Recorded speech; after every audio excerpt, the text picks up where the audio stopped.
Apologies in advance if I cough or anything during this. I've had this cold that everybody seems to have right now. Also, the Leafs finally play hockey tonight for the first time in literally forever. I'm so excited. I haven't been this excited for a Leafs game in weeks just because there hasn't been a single game this week, and I don't know what the schedule is all about, but not a fan. Also filming this on the day that it needs uploaded because I am not organised this week. I also don't think anybody wanted to hear what I sounded like in the past couple of days because I sounded awful. But anyway, there's a Leafs game tonight. I'm so excited. And we're also going to get this video done and live so that I can keep on top of my 12 days of holiday hockey thing that I'm doing over here. As a Toronto Maple Leaf fan, I have lost the ability to speak and I can't even say Toronto Maple Leafs today. It's so dark outside. It's literally like 4 PM and it feels like it's 10 o'clock at night.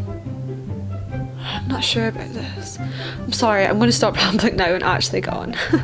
As a Toronto Maple Leaf fan, it can be hard to look on the bright side of life sometimes, but here are my highlights of 2023.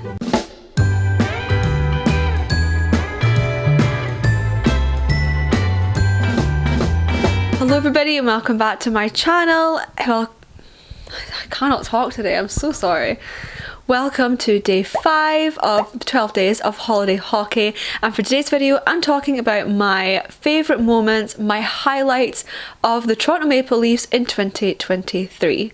And I had enough of a ramble in the intro, so let's just dive right in. Make sure to like this video, subscribe, all that stuff, you know the drill. Let's get started. My main highlight, 100%, is in April, the Maple Leafs first round win.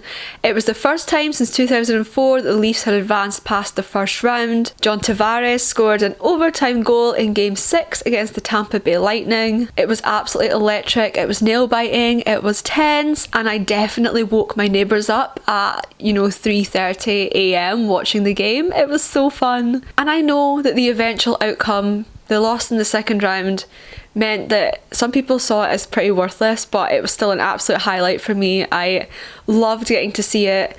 I really wasn't sure if we were going to get to see a first round win anytime soon, and hopefully next year they can progress it even further than that, but it was still a highlight of my year by far. Not even just my hockey year, just my year in general, because my existence is the Toronto Maple Leafs. Another absolute highlight of mine is, of course, the Auston Matthews extension.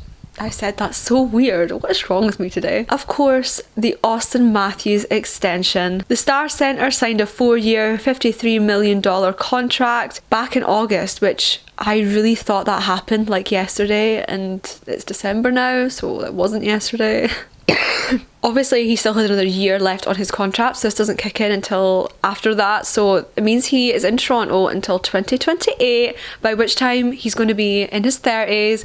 They've locked him up for his prime. People were annoyed that, he didn't take like an 8-year extension or whatever, but I don't mind the 4. It locks him up for his prime years, and that's all that I care about. I did a whole video on the Auston extension thing, which I'll pop somewhere above my head right now, but had to mention it, one of my happy things of this season. Speaking of Auston Matthews, he's been pretty impressive this season. He's got 16 goals and 9 assists, totaling 25 points as I film this, and he's had a bit of a decline in recent games, definitely, but he was off to a flying start this season, and the first 2 games on October 12th and October 15th, he got hat-tricks in both of those games, which we all know, we all remember, we were there, it was iconic, so obviously that has to be added to my highlights of 2023. And finally, my most recent highlight, William Nylander in Sweden. Obviously, the NHL Global Series games just in November there. Nylander basically became Swedish royalty. He was living his best life out there in Sweden. I was so happy for him.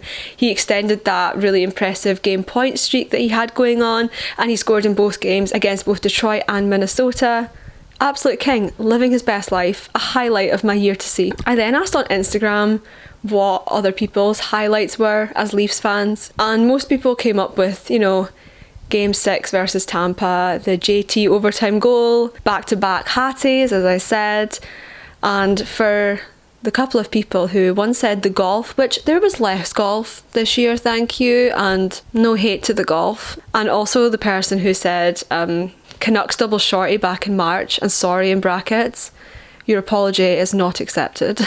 So those were my 2023 highlights as a Leafs fan. Comment down below what were your favourite moments, what were your highlights. I'd love to hear them.